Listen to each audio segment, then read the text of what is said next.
Welcome to this video, a very theoretical one, meaning no computations to be expected, in which we're going to discuss sovereign and similar debt.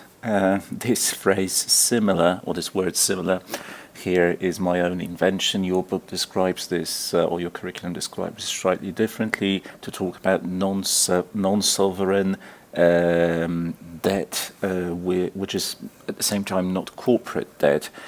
So similar means non-sovereign, not the central government, but local governments, supranational organizations, quasi-government entities, agency, etc. So what we're going to discuss is, first of all, we're going to deal with proper, that is, true sovereign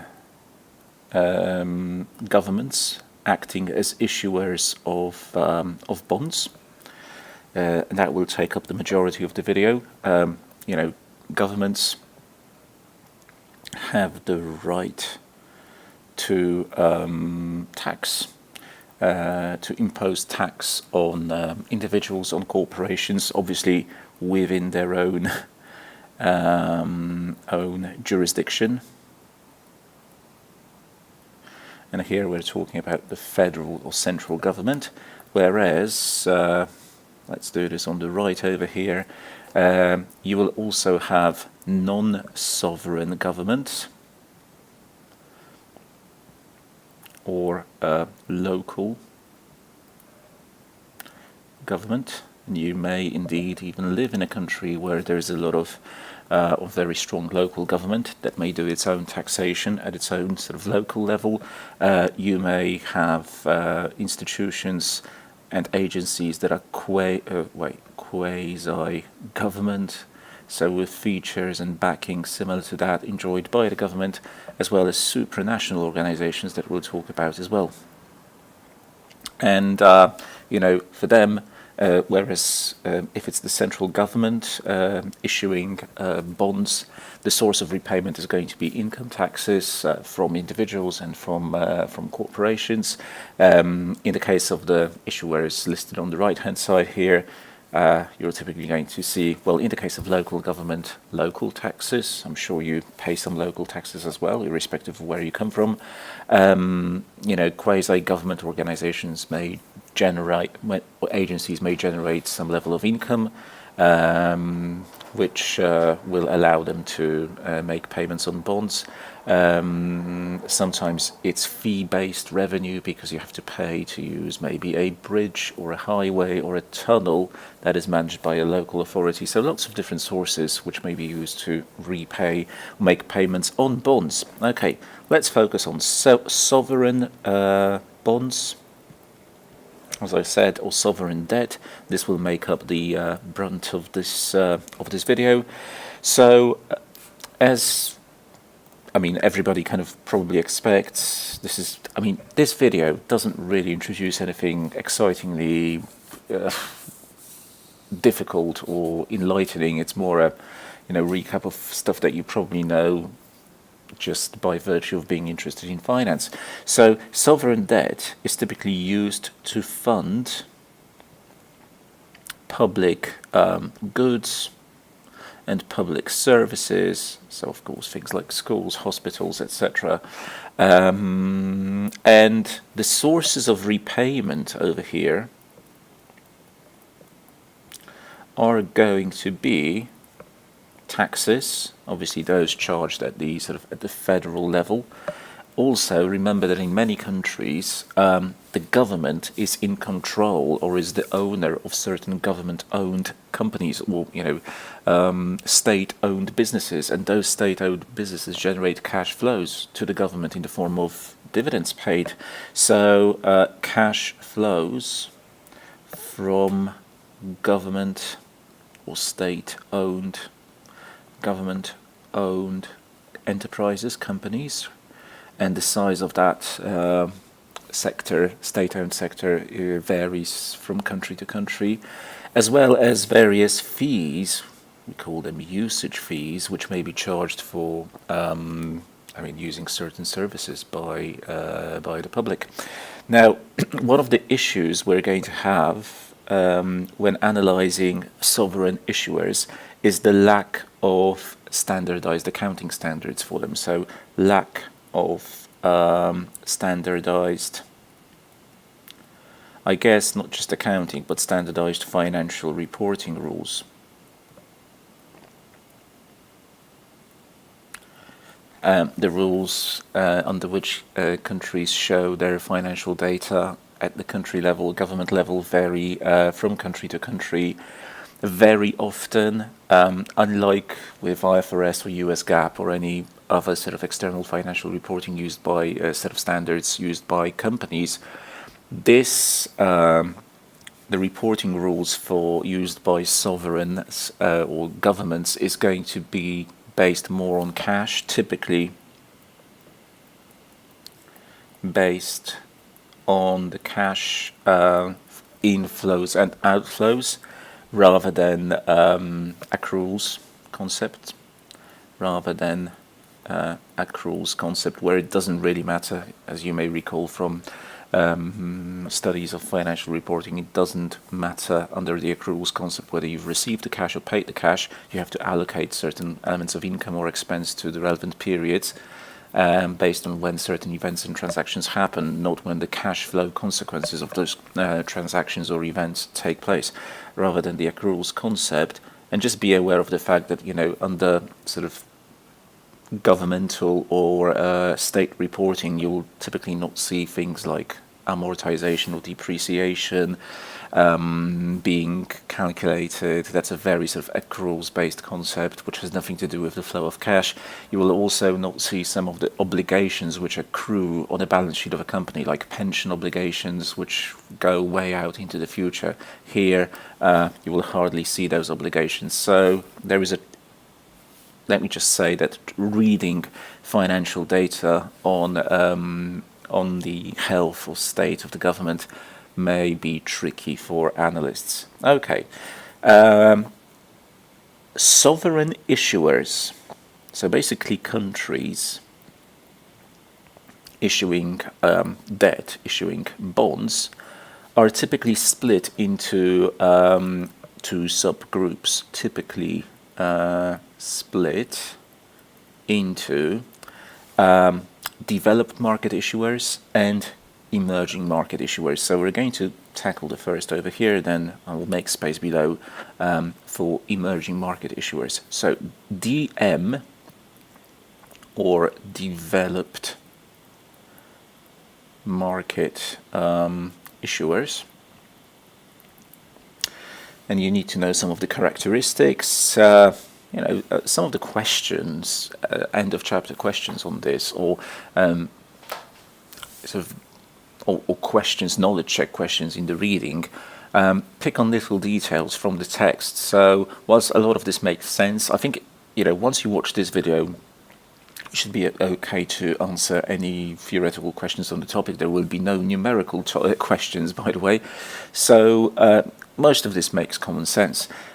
Okay, these are governments or countries with a strong and stable, but also, very importantly, well-diversified economy. So it shouldn't, for example, be based on a single industry or a single commodity. What is more, developed market issuers, sovereign issuers, will typically have a consistent spending pattern. So they will spend in a very sort of stable, consistent way. And they'll also have consistent inflows from taxation, tax inflows, obviously those coming from both corporate tax, income tax, as well as individual income tax. So these two things combined make for a stable fiscal policy. That is the policy conducted by the government in terms of spending and inflows. Now, the debt itself, so developed market government debt, is going to be typically denominated in some of the world's major currencies, There are a few of those which kind of dominate in financial markets. And very often those currencies are also held as reserve currencies or reserves globally. So if you happen to live in a, not one of the economic giants of the world, maybe in a smaller country or maybe a slightly less developed country, if you go and check out the website of your central bank, you'll see that the central bank in your country probably holds currency reserves, and those reserves are typically denominated in or kept in dollars. For example, I come from Poland, so the reserves of Poland will be held in dollars, but also in euro, perhaps in the Swiss franc, some of the world's major currencies. But you don't just hold currency, you invest that currency into typically debt instruments issued in that currency. So that's what I mean by this being held in the reserves, in particular of central banks. And a very important feature of this is it's typically regarded as being default risk free. Okay, it doesn't necessarily mean that it is, but it's regarded as being default risk free. And developed market sovereign issuers have the flexibility to issue this kind of debt with pretty much any maturity they wish to. So may be issued pretty much with any maturity, starting from short all the way up to very long ones like 30 years. Now, the second group is going to be, or are going to be, so-called EM, or emerging market issuers, obviously in contrast to the developed market issuers. Okay, we had some yellow highlighting here. Let's have yellow as well for the category itself. Okay, so what's going to be characteristic for these issuers? Well, they will typically be associated with a less stable, a less well-diversified economy.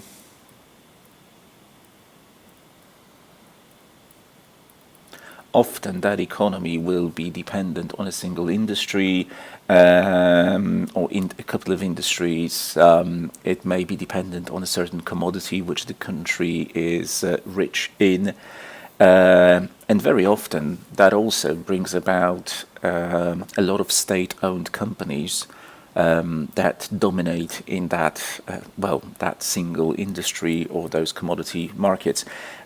These economies are going to be less stable. They will typically exhibit a greater propensity to fluctuate economically, so greater fluctuations, both up and down, but definitely,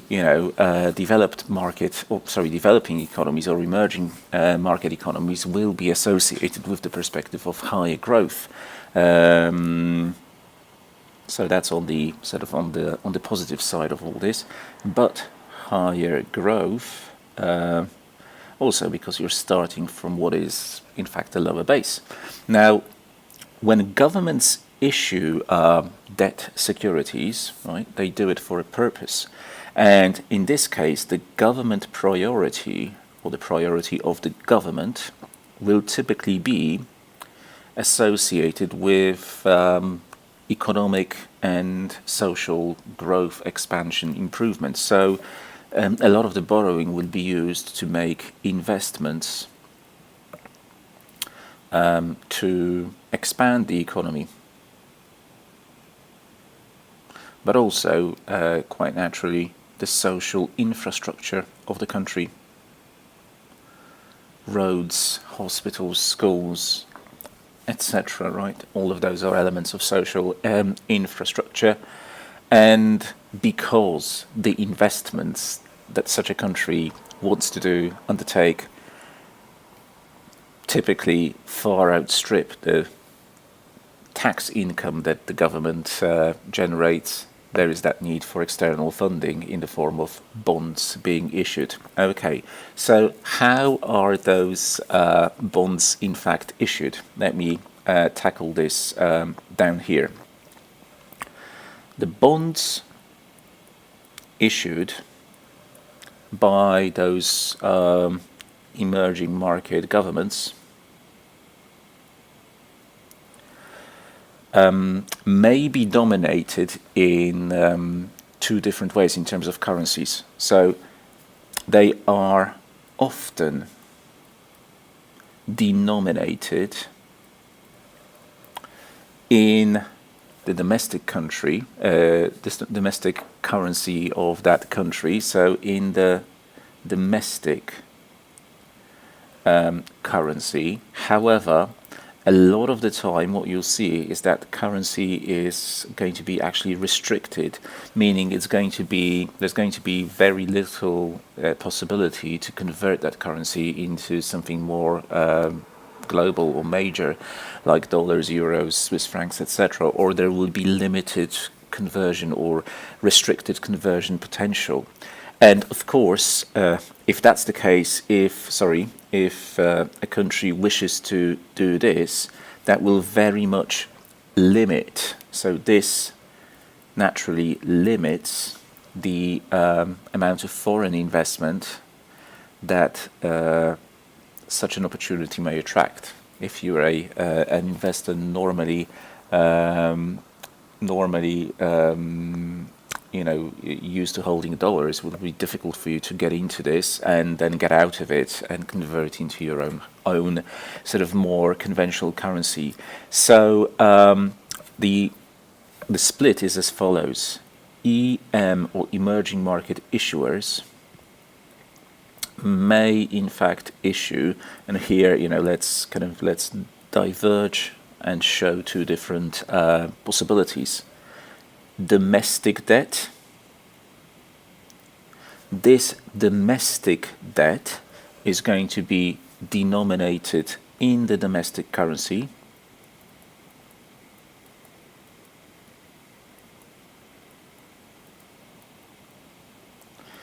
which will typically not be one of those major currencies of the world, and it will, as a result, be held mainly by local domestic investors, for example, local financial institutions.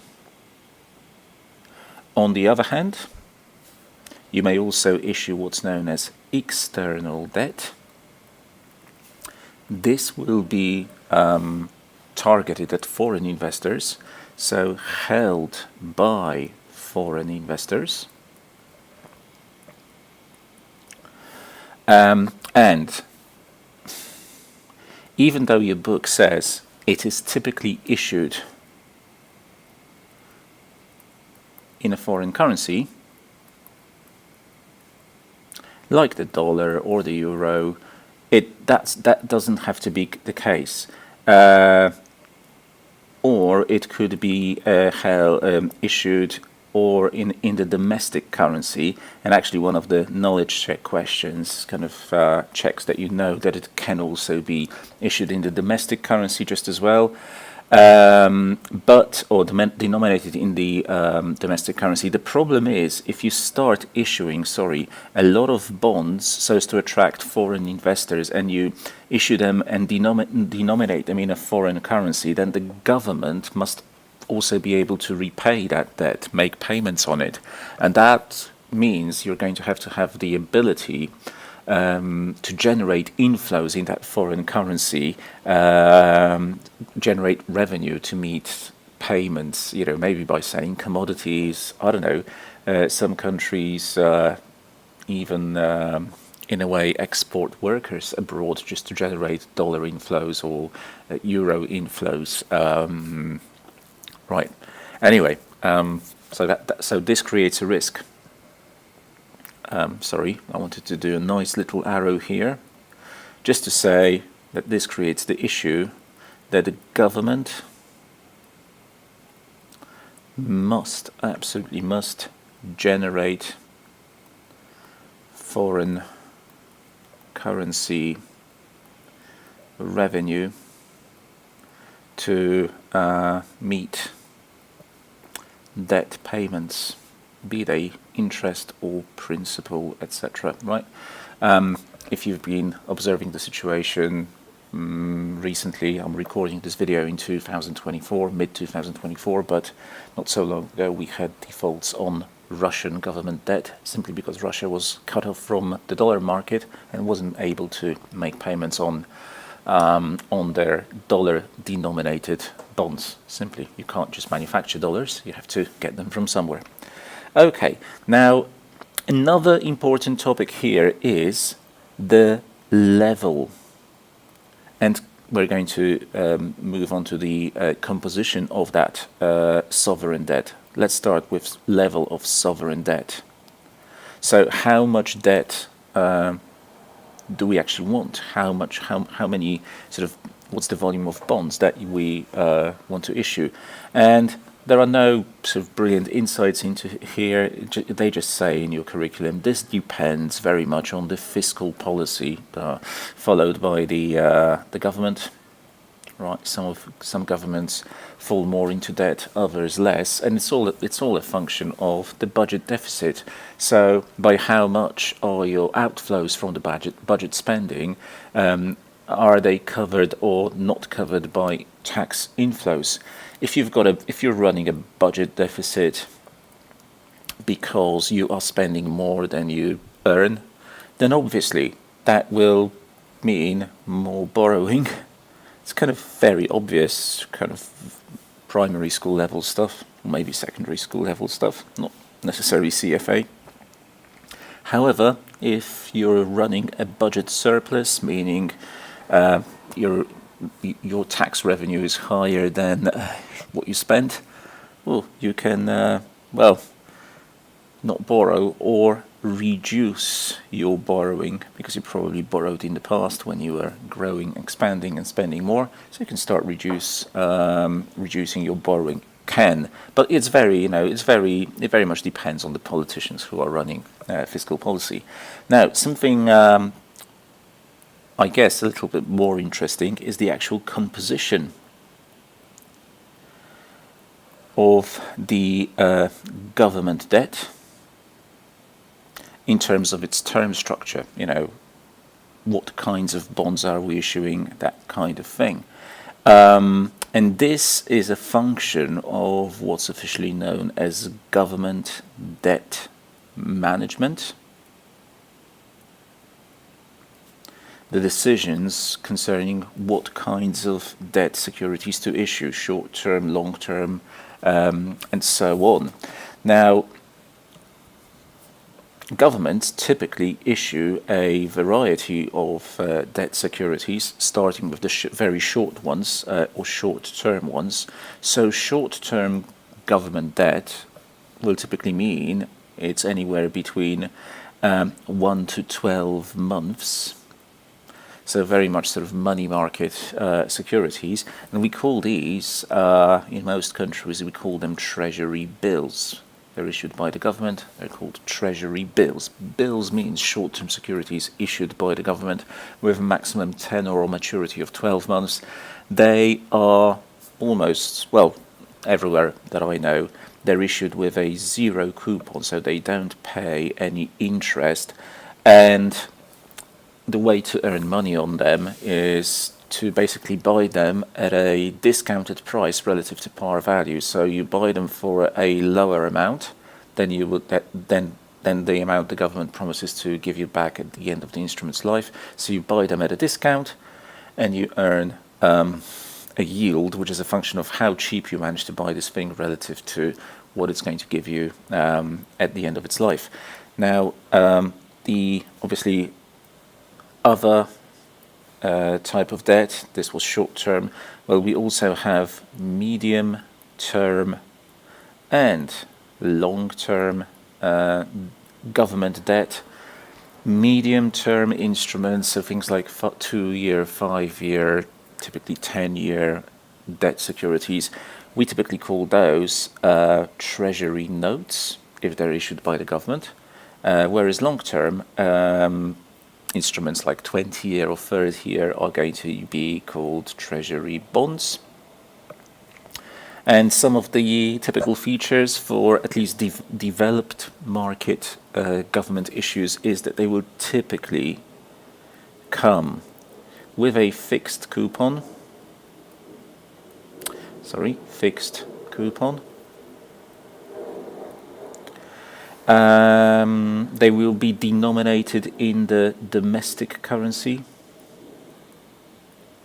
especially in the case of developed market government debt. However, you may also get variants or variations. For example, American government debt is predominantly fixed coupon and obviously denominated in the dollar, but Americans or the American government also issues floating rate notes, FRNs, so bonds with a variable coupon. They don't do it as much as they would fixed coupon, but let me perhaps very quickly show you. Okay, we're on the website, on a website called Treasury Direct. This is an American sort of governmental website where they show their upcoming issues and already finalized issues of debt. As we will discuss in the subsequent video, government debt is sold via an auction process.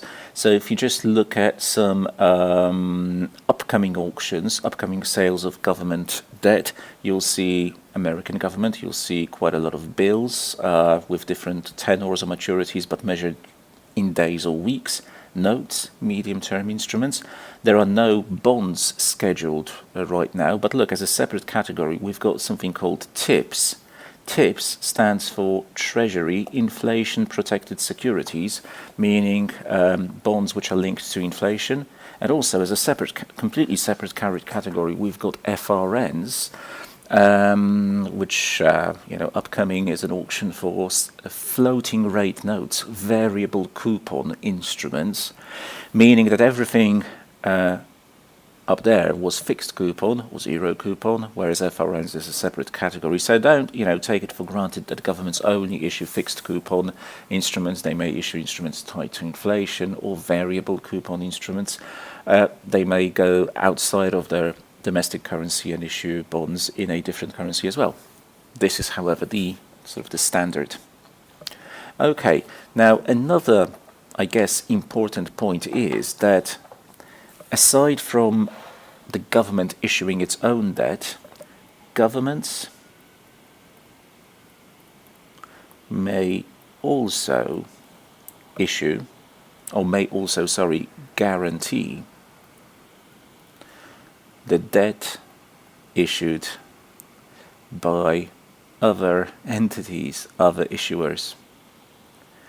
For example, various governmental or government-linked agencies. And if that is the case, if a government guarantees instruments issued by somebody else, that those issues are perceived to be just as good in terms of their quality as the government debt as well. So that kind of lends itself to a much better rating or a much higher perceived quality of those instruments. Okay, now there is a point in your curriculum which I guess is largely theoretical. It talks about how should the government decide between issuing short-term and longer-term securities? I mean, what's the right mix?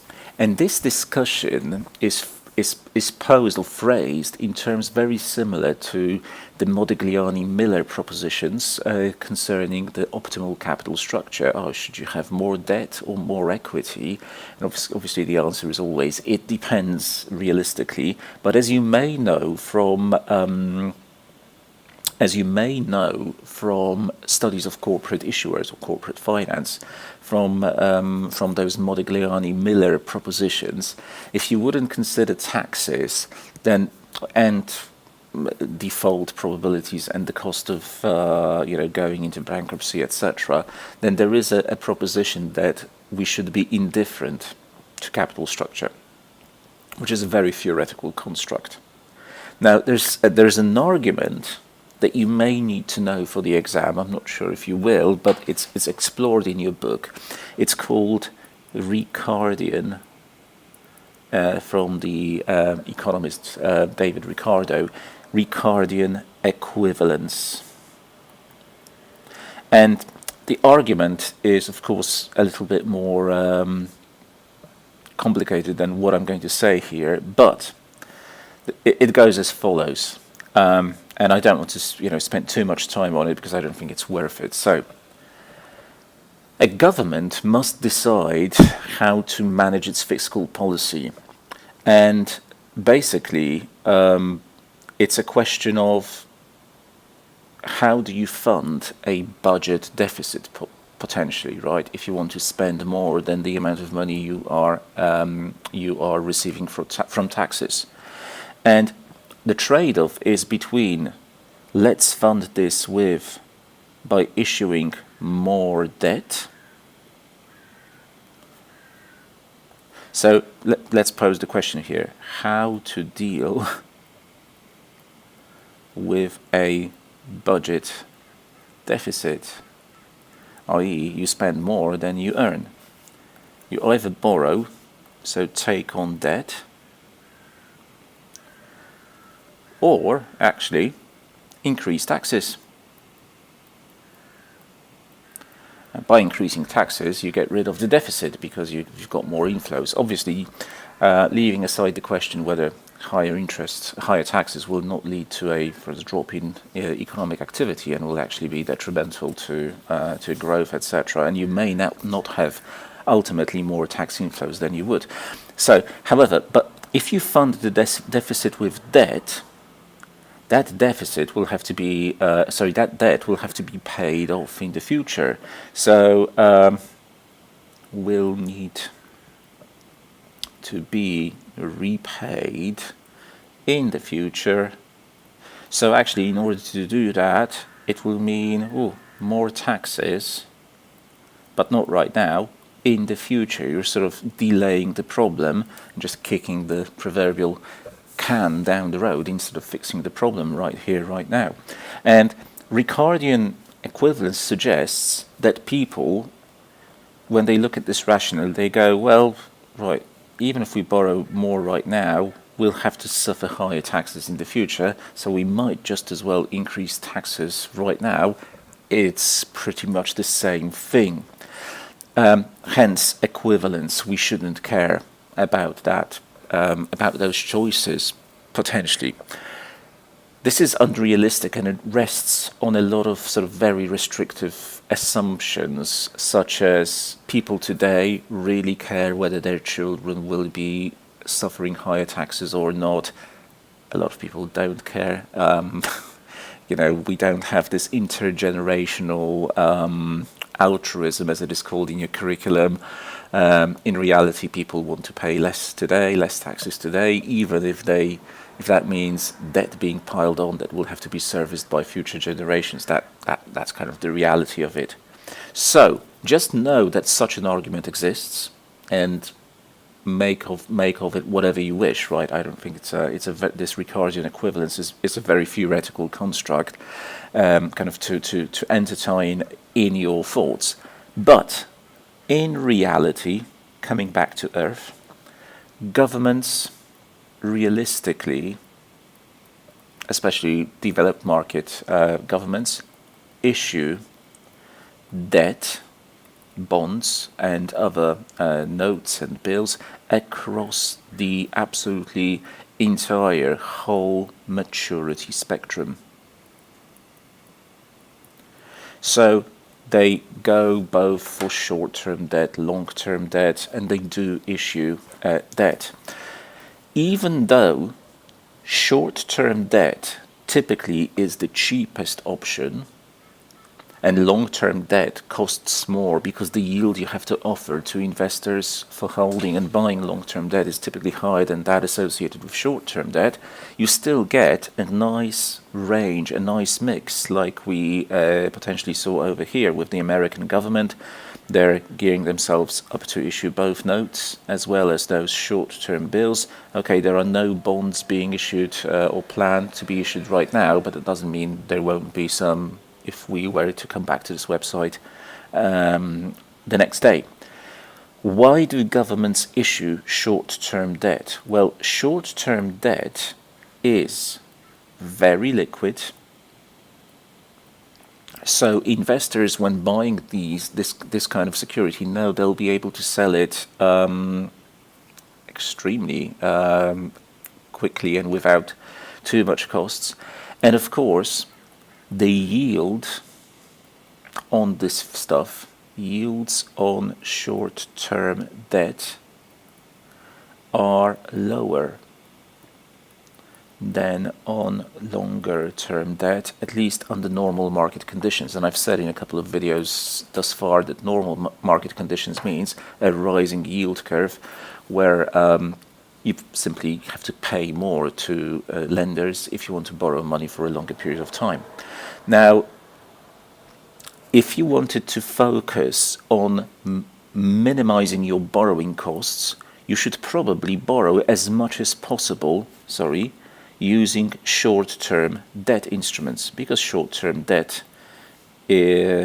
comes with a lower price tag. The interest rate is simply going to be lower than with longer-term stuff. But you can't really just issue short-term debt. Well, not if you're normal, because you run into a huge risk of having to refinance this stuff on a very regular basis. And this leads to a classic problem that we already discussed with corporate bonds or corporate issuers, rollover risk or refinancing risk. So, governments, despite the lower cost associated or lower yields associated with short-term debt, also issue longer term debt. Why? Well, typically, mainly to minimize rollover or refinancing risk, to secure that funding for a longer period of time without having to worry, how am I going to refinance this after a couple of weeks or after a couple of months, right? You see, when the American government sells 17 or 4-week or 8-week bills, come 8 weeks or in 4 weeks' time, they'll have to issue more to replace this and refinance these. And obviously that creates a bit of a risk if market conditions deteriorate. So in a way that is actually very similar to what good quality investment grade corporate issuers do. So let me say here, like investment grade corporate issuers, sensible governments, if they know how to manage their debt sort of properly, what they typically do, issue debt at regular intervals during auctions that we'll talk about in the next video, held every week, every couple of weeks, depends on the scale of the operations here, at regular intervals, and also with staggered maturities. And that's all to do with making sure that the maturity dates for these instruments do not coincide and fall on a single date. You issue instruments with different maturities, and you issue them at regular intervals to spread things out, so to speak, both the issuance and also the redemption, the falling due dates. And this gives you quite a lot of sort of safety from that risk, so lowers refinancing risk or rollover risk, but also provides flexibility, because you don't borrow too much in any single one, under any single one issue. You have the flexibility to go to the market, when you spot that the conditions right, at a specific point in time are just right to issue some more debt, because you always have a bit of debt that you can still issue because you don't satisfy your full needs in one go, so to speak. Okay, let's think now about the benefits of issuing longer term debt, government debt. Of course, we just mentioned the most important one. It helps minimize rollover risk, right? That's why governments issue longer term debt, despite the cost of that debt being higher under normal conditions. Nevertheless, they do it. Or longer term debt by government, but also debt, not just 30-year bonds, but debt across the full spectrum of maturities, across full maturity spectrum. So, for example, once again, if I go back to the American website and we look at some of the most recent auction results for government bonds or government securities, you'll see lots of different bills with very different maturities, notes issued quite recently, because they were issued in May and June of this year. I'm recording this in June 2024. And we also have examples of 20 and 30-year bills. We also have examples of Treasury inflation-protected securities and floating rate instruments as well. But look, a very nice comprehensive maturity spectrum ranging from just a few weeks all the way up to 30 years, and all of this has been issued very recently, or is coming up for issue now. What's the benefit of this, having that full range? Well, it helps us, analysts and members of the financial community, because it establishes a risk-free benchmark for different maturities. What do we mean by that? If you want to value something in finance, or if you want to, put a price on something, you typically think about what's the required rate of return on a security, which presents you with exposes you to a certain level of risk. But in order to start the whole thinking, you typically go back to basic and say, well, what could I earn on a risk-free security with the same maturity or the same tenor? In a previous video, we drew a chart, or I drew a graph, where on the one hand I had yield and here I had maturity, and we drew a government yield curve, or a benchmark curve for government bonds, how much you earn on government bonds with different maturities, to which we said, well, a spread needs to be added so as to compute the yield on corporate bonds with a given level of risk. And we said, okay, that spread above the government benchmark differs by tenor, but it also differs between investment grade and high yield issuers. Well, it would be very difficult to price corporate bonds if we didn't have a reference point, a benchmark set of yields which are taken from government bonds and their prices. So this helps us do our jobs as financial analysts. Second, they are used, we're talking about these longer-term government debt, or government debt across different maturity spectrum, the whole maturity spectrum. They are used in managing or hedging interest rate risk. And let's say interest rate risk separately from credit risk.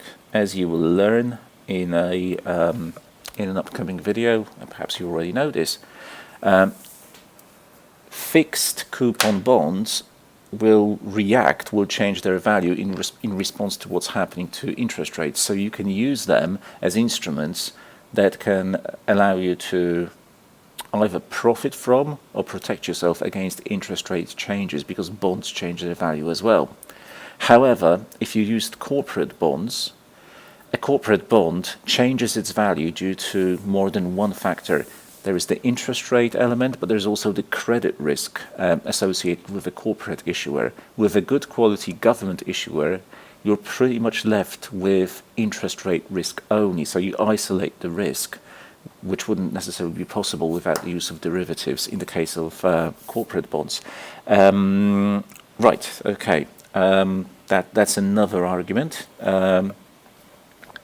Well, let me just say that, for example, where I live in Europe, and lots of hedge fund managers are right now taking bets on what will happen to interest rates, and they're using government bonds to take a stance on what will happen to interest rates, because if the central bank changes interest rates, government bonds will react in a specific direction, either up or down, depending on whether the central bank lowers or increases interest rates.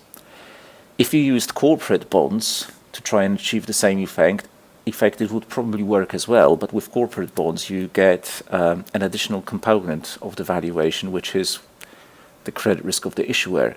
What if the risk increases or lowers the credit risk? Well, then the bond will change in value for reasons which are not purely related to the interest rate movements. So if you want to isolate interest rate effects, government bonds are your best option, or indeed derivatives based on interest rates or derivatives based on government bonds. Okay, they are also the preferred collateral to be used in repurchase agreements, in repo transactions, but also if you're doing any derivatives trading, you're going to have to supply collateral or margin in derivatives trades as well. So repo trades and derivatives trades, and these kind of medium or longer term bonds will be used as the preferred collateral. Although in reality, you can also use shorter term debt. It's actually even more stable. Now, the reason why we use government bonds is because they're liquid and they're safe. So, perfect combination. Another idea is they are used by central banks to conduct monetary policy. As I think I said in a video on short-term funding available to financial institutions, what sometimes happens is the central bank either buys bonds or sells bonds from or to commercial banks, either outright or as part of repo transactions. And that is a way, if they're buying bonds from commercial banks, that's a way to inject liquidity into the banking sector to increase the money supply. If they are selling instruments, that's a way of sucking liquidity out of the banking sector and reducing the money supply, which will have an impact on interest rates in the interbank market. So that's the point. More, these are called open market operations, and we discuss these more in the economics section of the curriculum under a chapter called monetary policy. And there is also another sort of argument here. Very often the longer term bonds of developed market issuers will be held by central banks all across the world. As I told you, where I come from in Poland, the Polish central bank holds lots of investments in dollars and euros, etc. But those investments are not held as pure currency. They are held as currency that's been invested into government bonds issued by the respective country governments, be it the US government or one of the Eurozone country governments, or perhaps Switzerland as well for Swiss francs holdings.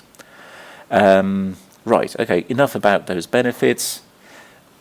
Just a final sort of little segment here on those similar issuers, because I said at the top it's going to be this video is going to be about the pure sovereign government issuers as well as similar ones. So now time for non-sovereign issuers. nevertheless similar to government or in some way linked. And here you need to know sort of three groups, nothing very difficult about this. Government agencies. So what these agencies do is they typically issue debt to finance specific activities,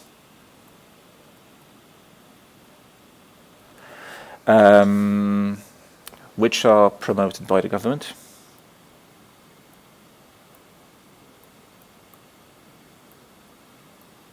So maybe to increase research and development, I guess, or perhaps to fund infrastructure spending, which are promoted by the government, or to fund the operation of specific infrastructure.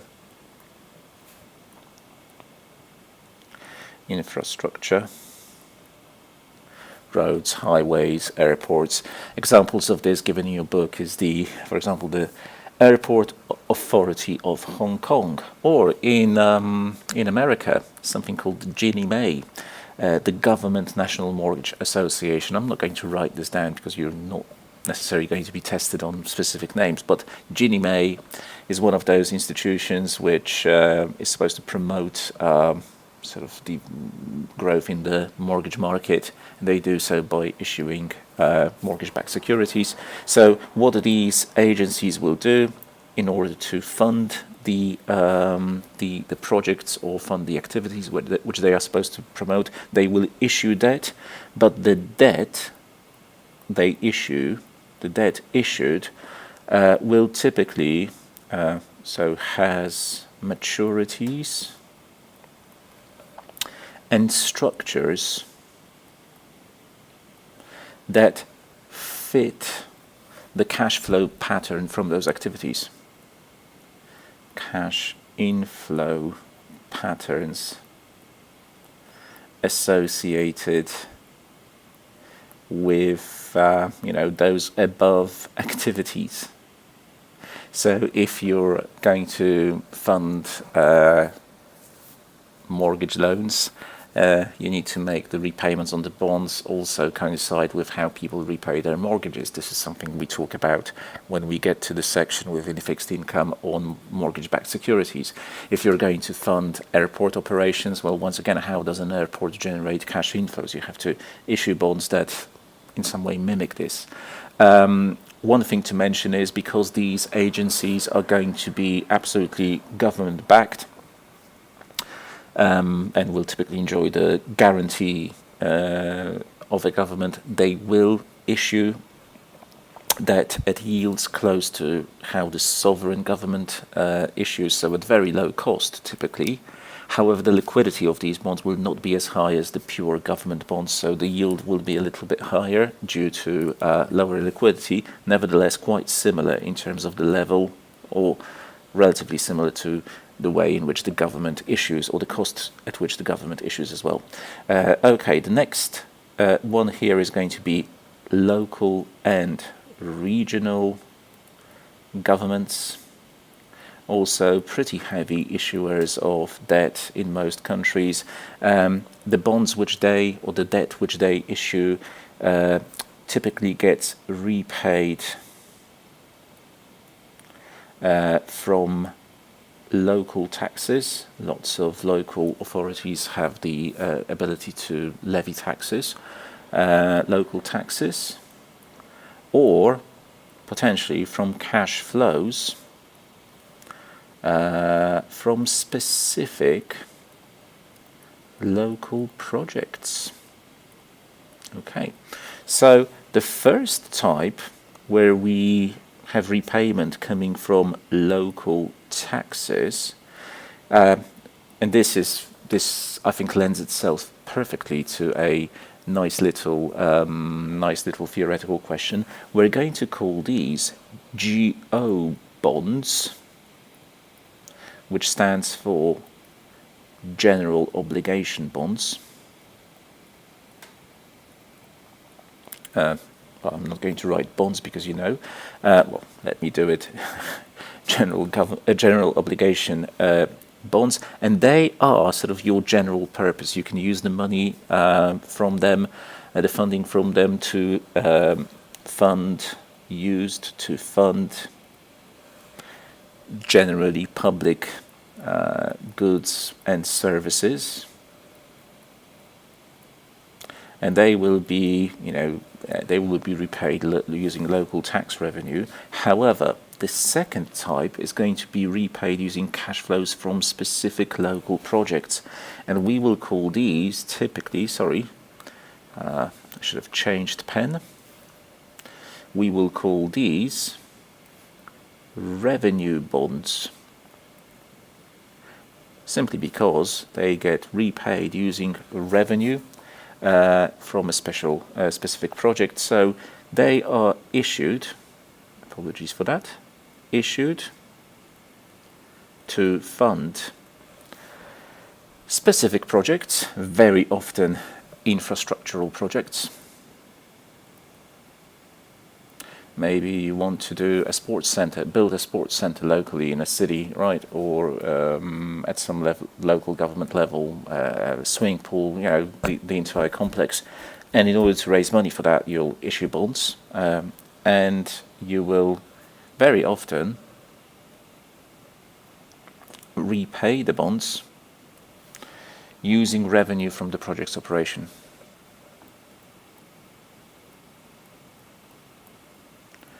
From the projects.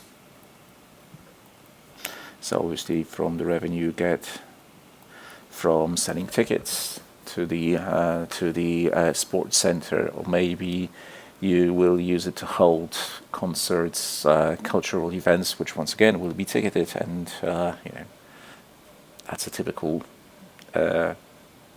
local project, which may be funded using revenue bonds, but it may just as well be funded using general obligation bonds as well. Let me just say that these revenue bonds, they are typically longer term.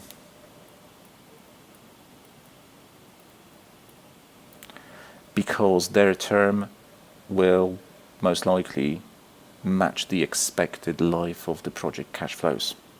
To match the expected life of the project cash flows. Okay, good. Now, the final group of these non-sovereign issuers is going to be supranational organizations. Supranational organizations. And these are going to be institutions like the World Bank, the International Monetary Fund, the IMF, or maybe the Asian Development Bank, ADB, or maybe EBRD, European Bank for Reconstruction and Development. All of these institutions issue longer-term debt, which then needs to be repaid, and they are supranational because it's not even local government level. It's, these institutions are formed out of cooperation between different states, different countries. So they are created by sovereign national governments, but grouping together, with the intention of, pursue common objectives that are shared by countries. This could be the eradication of poverty, right? Or the promotion of growth, sustainable growth especially, maybe promoting free trade around the world, or economic cooperation. So typically all the decision making that happens at these institutions is shared between the member countries. Sorry, that should have been an M, member countries. And those member countries, they also provide financial support, both explicitly by putting money in, as well as explicitly by providing, for example, guarantees necessary to issue the bonds. And because of that, because of the fact that financial backing or financial support is provided by member countries, you're going to see that bonds issued by these institutions, supranationals, that are backed by, especially backed by developed market economies, they're going to enjoy very high credit ratings and be perceived as high quality in terms of their credit risk. So, therefore, you get high or higher credit quality of debt.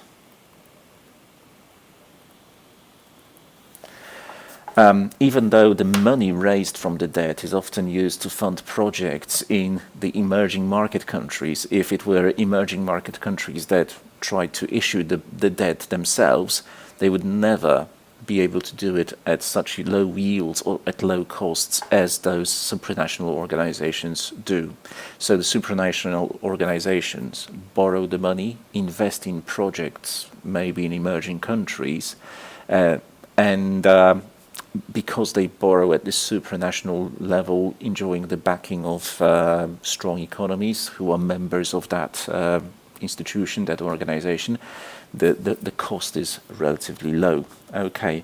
So I said decision making is shared between member countries, and I think one more point is that they issue bonds in pretty much all the major currencies globally, so as to target investors who prefer to invest in their own domestic but nevertheless major currency. Okay, that's it for this chapter on government and similar sovereign and similar debt. Nothing, I think, extremely difficult here. Probably a video that you need to watch once and don't have to come back to it, because I think most of the points are quite straightforward.